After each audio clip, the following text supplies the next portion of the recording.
Welcome to HR9 news. Supreme court justice గవాయిపై జరిగిన దాడిని వ్యతిరేకిస్తూ నవంబర్ 1వ తేదీ నాడు హైదరాబాద్ లో జరగబోయే దళితుల ఆత్మ గౌరవ ప్రదర్శన విజయవంతం చేయాలని కోరుతూ మల్కాజ్గిరి నియోజకవర్గం మేడ్చల్ మల్కాజ్గిరి జిల్లా MRPS ఆధ్వర్యంలో నిర్వహించిన విలేకరుల సమావేశంలో పద్మశ్రీ మందకృష్ణ మాదిగ పిలుపునిచ్చారు. ఈ సందర్భంగా ఆయన మాట్లాడుతూ దళిత న్యాయమూర్తి జస్టిస్ గవాయిపై దాడి జరిగినప్పుడు సుప్రీంకోర్టు దీన్ని సుమోటోగా ఎందుకు తీసుకోలేదని, పోలీసులు ఎందుకు సుమోటో కేసు నమోదు చేయలేదని ప్రశ్నించారు.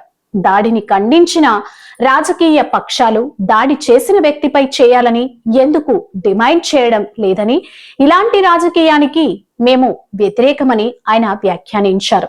కాంగ్రెస్ పార్టీ అధినేత రాహుల్ పై నేషనల్ రాల్ కేసులు అయినప్పుడు దేశవ్యాప్తంగా నిరసనలు పిలుపునిచ్చిన కాంగ్రెస్ పార్టీ జస్టిస్ గవాయిపై జరిగిన దాడి చేసిన వ్యక్తిపై కేసు నమోదు చేయాలని ఎందుకు నిరసనలు చేయడం లేదని ప్రశ్నించారు. దాడి జరిగిన తర్వాత అన్ని రాజకీయ పార్టీలు ఖండించినాయి. దాడిని ఖండించిన రాజకీయ పక్షాలు, ఇది న్యాయ వ్యవస్థ మీద దాడి అని చెప్పి మాట్లాడిన రాజకీయ పక్షాలు, ఇది రాజ్యాంగం మీద జరిగిన దాడిగా మాట్లాడిన రాజకీయ పక్షాలు, ఇది కుల వ్యవస్థతో జరిగిన దాడిగా మాట్లాడిన రాజకీయ పక్షాలు, మరి అంత దాడికి పాల్పడ్డ ఆ వ్యక్తి పట్ల చట్టపరమైన చర్యలు ఉండాలి, కేసు నమోదు చేయాలని చెప్పి ఎందుకు మాట్లాడతలేవు? దీన్ని బట్టి ఈ దేశంలో రాజ్యాంగాన్ని గౌరవించే వాళ్లకు, చట్టాలకు విలువనిచ్చే వాళ్లకు మధ్యలో, రాజ్యాంగాన్ని ధిక్కరించే వాళ్లకు, చట్టాలను లెక్క చేయని వాళ్ళకి మధ్యలో ఒక సంగ్రామం జరుగుతుంది. ఆ సంగ్రామమే మొదటి రూపంగా రేపు నవంబర్ 1వ తారీఖు నాడు హైదరాబాద్ లో మా ఆత్మగౌరవ ప్రదర్శన చేయబోతున్నాం. ఖచ్చితంగా ఈ దేశంలో ప్రతి దళితుడు తమ ఆత్మగౌరవంతో జీవించే స్థాయికి తీసుకెళ్లడానికి, వివక్షకు అంట్రాంతానికి గురవుతున్న దళిత వర్గాలకు ఒక చైతన్యం నింపడానికి, చట్టాలను ధిక్కరించే వాళ్ళను, రాజ్యాంగాన్ని ధిక్కరించే వాళ్ళను చట్టాల పరిధిలో శిక్షలు పడేంత వరకు,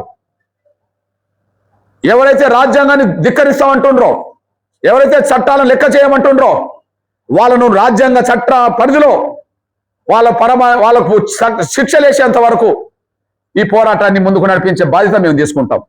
అందులో భాగమే నవంబర్ 1వ తారీఖు నాడు దేశం ఇటు చూసే విధంగానే, ప్రపంచం ఇటు చూసే విధంగానే ఈ దేశంలో దళిత వర్గాలు ఎక్కడున్నా, ఈ దేశంలో ప్రపంచంలో దళిత వర్గాలు ఎక్కడ జీవిస్తున్నా వాళ్ళు ఆవేదనతో ఉన్నారు. ఇప్పుడు చీఫ్ జస్టిస్ దళితుడి మీద దాడి జరిగితేనే చట్టాలు పనిచేస్తలేవు, ఇక మా సామాన్య దళిత పరిస్థితులు ఏంది అని చెప్పి ప్రపంచంలో ఎక్కడున్నా, ఈ దేశంలో ఢిల్లీ నగరంలో ఉన్నా, హైదరాబాద్లో ఉన్నా, మారుమూల గ్రామంలో ఉన్నా దళితులు ఆందోళనకు గురవుతుండ్రు. ఇప్పుడు CJ మీద దాడి చేస్తేనే చట్టాలు వర్తించలేదు కదా, భవిష్యత్ రోజుల్లో రేపు మా మీద దాడులు చేసినా, మమ్మల్ని ఏదైనా చేసినా ఈ చట్టాలు వర్తించవు కదా అని చెప్పి ఆందోళనతో ఉన్నారు.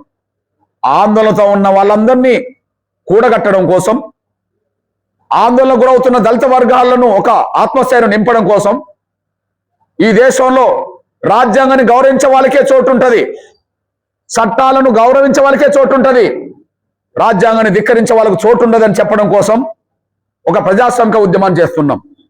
మీ అన్నగా చెప్తున్నాం, నిన్నగాక మొన్న మహారాష్ట్ర ప్రభుత్వం ముందు, మహారాష్ట్ర ముఖ్యమంత్రి ఫడ్నవీస్ గారి ముందు